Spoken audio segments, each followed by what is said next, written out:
Bonjour mes chers élèves, aujourd'hui on va discuter le bilan énergétique du deux voies métaboliques, à savoir la voie de la respiration cellulaire et la voie de la fermentation cellulaire dans ces deux types, à savoir la fermentation alcoolique et la fermentation lactique. Allons-y. Donc, bilan énergétique des deux voies métaboliques. Des deux voies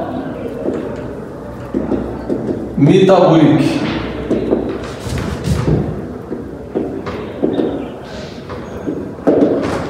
La première voie, c'est la respiration cellulaire.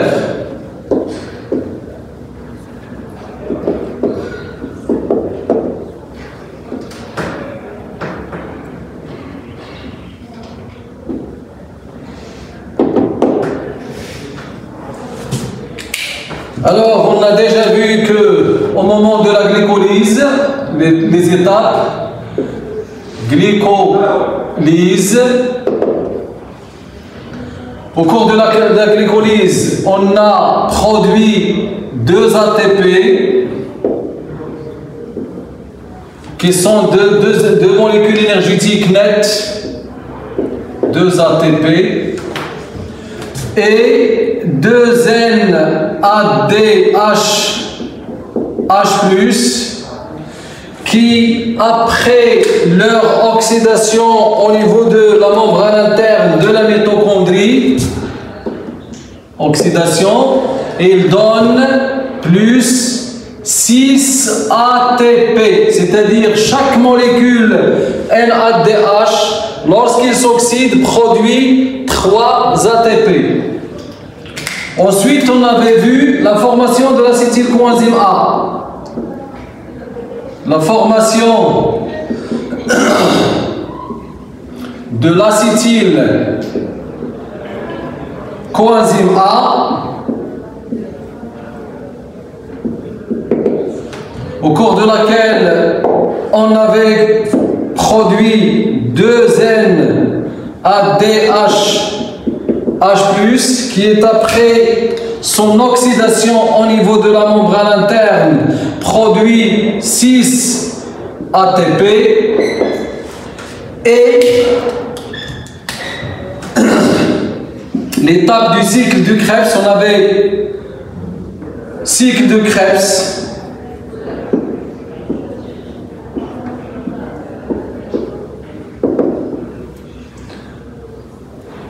Une molécule de glucose produit 2 acétyles, de 2 acétylcoenzyme A, et on a 2 cycles de Krebs dans lesquels on produit chacun une ATP, donc 2 ATP qui va rester 2 ATP, et 6 NADH+ par les 2 cycles. Après son oxydation, il va nous donner 18 ATP et 2 FADH2 qui, après son oxydation au niveau de la membrane interne, on aura 4 ATP. Donc au total, le bilan de la respiration cellulaire, c'est la somme de tous ces ATP, à savoir le 2 plus 6 c'est 8, plus 6 c'est 14, plus 2 c'est 16, plus 4 c'est 20, et plus 18 c'est 38. Et comme ça, la voie métabolique de la respiration cellulaire qui dégrade totalement le glucose. Donc ici on a une dégradation totale,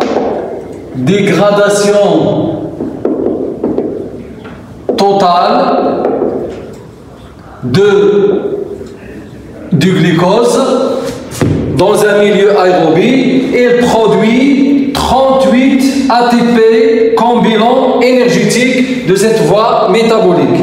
Et pour la fermentation cellulaire, où on a 2 types de fermentation, à savoir la fermentation alcoolique, toujours on a la glycolyse. Au cours de la glycolyse, on a toujours une production de 2 ATP et 2 NADH+. Après son oxydation au niveau de la membrane interne, on a la production de 6 ATP. Et dans la deuxième étape de la fermentation alcoolique, où se passe une dégradation de l'acide pyruvique en éthanol, on a la consommation de 2NADH+, comme vous avez déjà vu dans l'équation globale de cette voie métabolique, on a consommé le NADH+. Après son oxydation, il produit les 6 ATP, mais tant qu'il est consommé, on a une perte de 6 ATP qu'on caractérise par un moins 6. Donc au total, on n'aura plus 6 moins 6, c'est 0. Donc il y aura 2 ATP comme bilan énergétique de la fermentation alcoolique. De la même façon, pour la fermentation lactique, on a toujours une glycolyse qui produit 8 ATP et la dégradation de l'acide pyruvique en acide lactique, il consomme les 6 ATP. Donc on aura le plus 6 moins 6, c'est 0. Et au total, on aura après dégradation de la matière organique par cette voie métabolique, on aura deux molécules d'ATP. Donc la fermentation cellulaire, c'est une dégradation partielle de la matière organique, car il produit un résidu organique. Dans ce cas, c'est l'acide lactique et dans ce cas, c'est l'éthanol. Ainsi, notre séance prend fin. Merci de votre attention et à la prochaine séance.